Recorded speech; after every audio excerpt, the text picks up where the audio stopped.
So yun guys, good morning. Yan, update lang tayo dito sa pag-iibon natin. Yan nga, bali prepare nga tayo ng mga ibibreed natin for next season ng summer. So yun guys, no, kaya ako nag-video kasi nagulat ako dun sa mga inilabas ng ibon natin na bulate. Nag-ano tayo, tawag nito,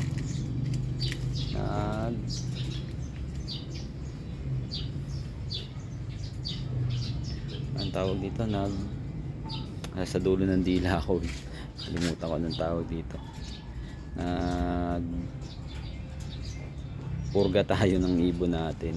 Sorry, nakalimutan ko yung term. So ito yung ginamit natin, yung in and out. Grabe, tignan nyo guys yung mga inilabas ng ibon natin. Grabe, siguro sa mga nagamit natin na pang purga mula nung mag-ibon tayo, ngayon lang ako nakakita ng sobrang dami ng nilabas ng mga ibon na tawag nito, na bulate sa katawan nila. Tignan nyo guys, sobrang dami talaga. Kaya guys, importante talaga na nagpupurga tayo bago tayo magsalang ng mga pang bibreed natin. So guys, isang ibon lang, nakita nyo to, yan, mga bulate yan guys.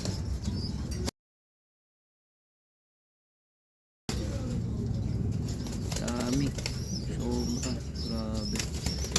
Yan. Tapos saan pa po yung iba? Ito guys, yan, sobrang dami.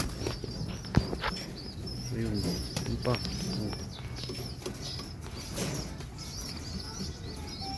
Grabe dami. Mamaya lilinisin natin yan. Yun pa, yun. Haba.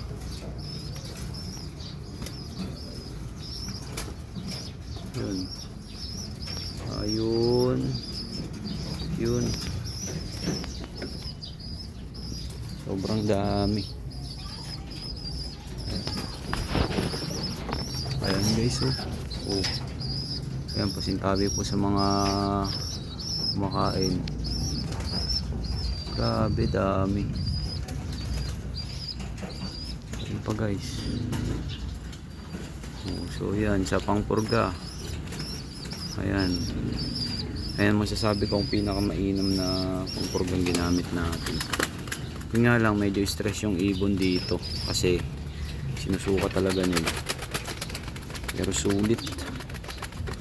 Parang 7 pesos yata isang tablet.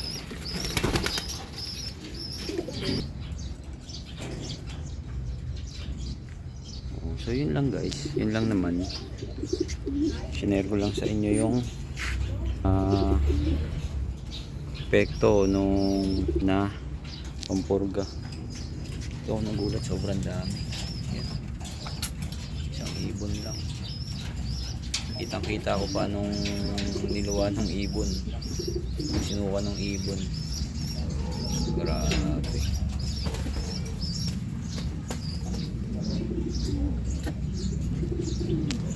So yun na lang muna guys. Bye bye.